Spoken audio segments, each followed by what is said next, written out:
Hi everybody, welcome to the back of the sleigh. Yeah, sure, that's what we'll call it right now. I had this whole idea of what I wanted to do for this retro video. I was going to have this whole Winter Wonderland thing, and it's going to be really awesome. But, Wisconsin. Literally a month ago, I was snowboarding down the city street, and right now you'll hear metallic pings on the roof. That's rain. Wisconsin. So odds are we're not going to have a white Christmas this year, but that doesn't mean that the holiday spirit shouldn't fill us all up, which is why I'm bringing you guys one of my favorite classic episodes from 2012? Yeah, that sounds about right. 2012, and it's called The C Word, presented to you in its entirety with one slight modification. We'll get to that when we get there. Enjoy the show!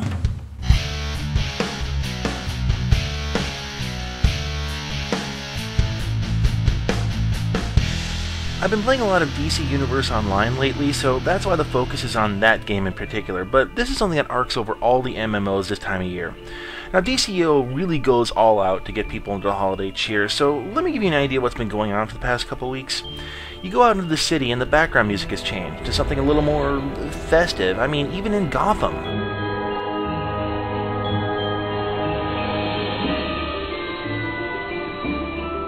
Okay, so it's a little more Tim Burton, not so much Trans-Siberian Orchestra, but that's festive-ish.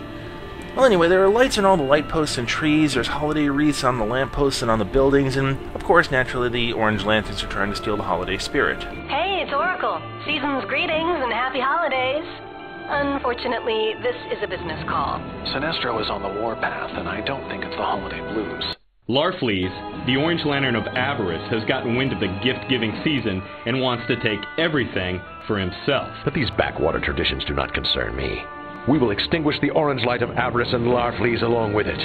Okay, so you go into town, you rescue the presents, and either give them to the people who are somehow still normal and don't have superpowers, or you break them. Depending on your stance on things. Then you go find Larfleeze and beat the tar out of him and rescue the Lantern's power rings, yay!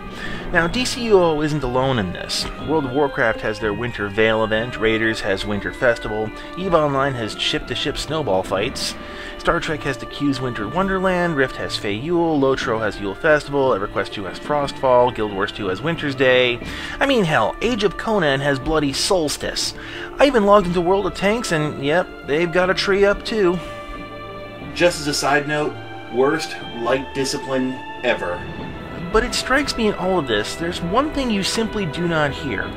One word that is not spoken anywhere in the MMO universes. Well, okay, there's several words you don't hear. Here's that slight deviation off course that I was talking about a little bit earlier. See, YouTube's throwing a hissy fit at me right now. Oh, you're using music! Ah! Fair use, guys. Fair use.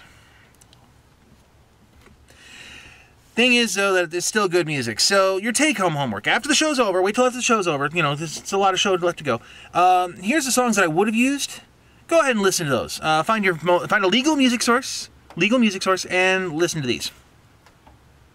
Okay, back to the show.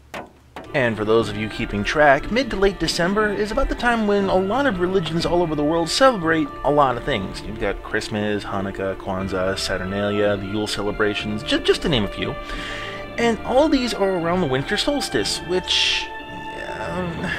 this is where I'm going to start running into some trouble here, because, okay, anytime you mention religion, people get their underwear in a bunch, and honestly, this is why you're never going to see the C word in any given MMO.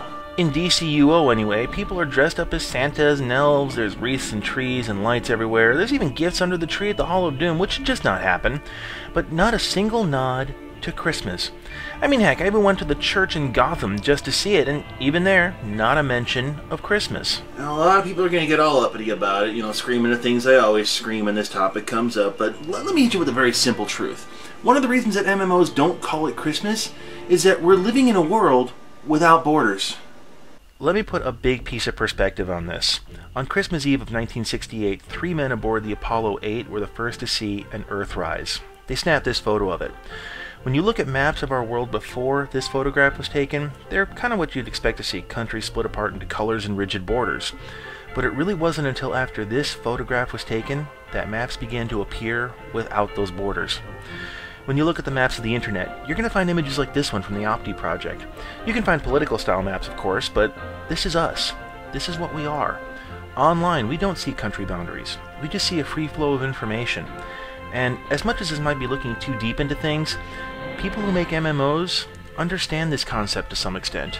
At the risk of sounding highbrow, I live in America, and Americans tend to be rather isolationist. We tend to forget that on the other side of those oceans that border our country, there's still stuff going on out there. But MMOs take place on a global scale. You know, one game, one world kind of thing.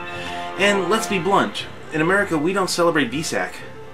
To put this another way, an MMO celebrating Christmas would alienate people who aren't Christians, just as much as celebrating VSAC would alienate people who aren't Buddhists. This isn't to say that people in other countries don't celebrate stuff during the season. I mean, like I said before, there's a lot going on in late December all over the place, but Christmas, specifically, it's an import to a lot of these places, and as such, it's more of a commercial event with no religious ties. We're off to a great start, tracking Santa, as we do every year at NORAD since 1955. We have Santa cams at strategic locations throughout the world that can even give the kids a view of what Santa's up to as he arrives at each one of these important destinations. I mean, they get Santa and they get the reindeer part, but they don't have any other perspective on it. For example, from what I understand, Christmas in Japan is more like Valentine's Day. You're welcome. So, with that in mind, I mean the info, not the hotties, but it's really not a surprise that MMOs don't celebrate Christmas, nor Hanukkah, nor Kwanzaa, nor anything else of the sort. Come to think of it, I don't even know what Kwanzaa really is. It's a matter of framing, really. I mean, let's be blunt about this. This makes no sense to have Christmas in a game where Christianity doesn't exist. But there is one thing we can talk about in a lot of these games, and that is the Druidic tradition. I haven't mentioned this until now, but this is also the time of the winter solstice. The shortest day of the year, when the sun appears lowest on the altitude above the horizon. Okay, modern times we lose track of stuff like this, but a few thousand years ago they really did pay attention because they weren't exactly sure the sun was going to come back up. So they would use this time of year to celebrate, and they would... Okay, I'm treading very lightly here because it's something that tends to upset people. I'm going to try to avoid that. So, when you're talking about sword and sorcery MMOs, a solstice celebration makes more sense than a modern religious celebration. It also makes more sense to create a holiday around the solstice that fits the lore of your world. Assuming your world is like the real world and that there is a solstice, only one sun, a seasonal climate changes, the globe spins on a tilted axis, and so on. And here's where we swing this whole thing full circle. All of these holiday celebrations rely pretty heavily on the player's knowledge that something special is happening this time of year. Having a gift-giving holiday in August, that would be a little jarring for most players, so in all reality, this kind of thing is more a fan service than in-world holiday. It's also not really meant for the character to explore, it's more for the player to feel like the game is part of their holiday season.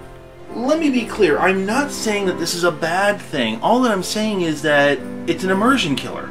When I'm playing these games, it's an escape from reality, and the last thing I want is to have real-world references shoehorned in where they just really don't belong.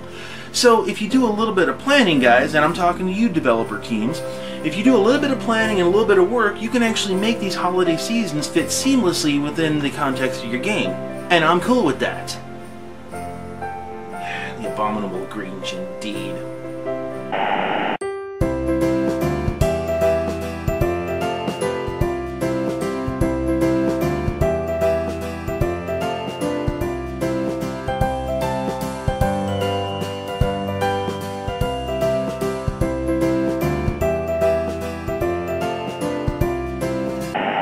I can't believe it's raining in December. Ugh.